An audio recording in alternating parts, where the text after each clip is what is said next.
نور على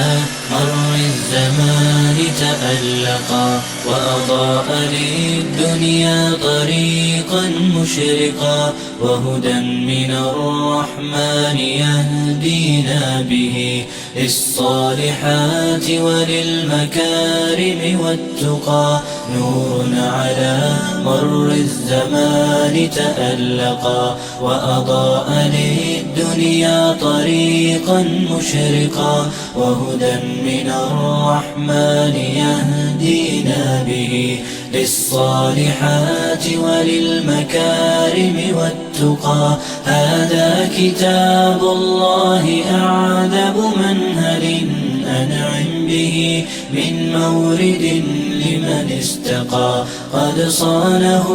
رب العباد بحفظه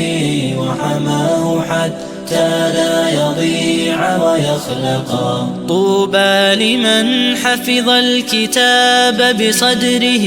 فبدا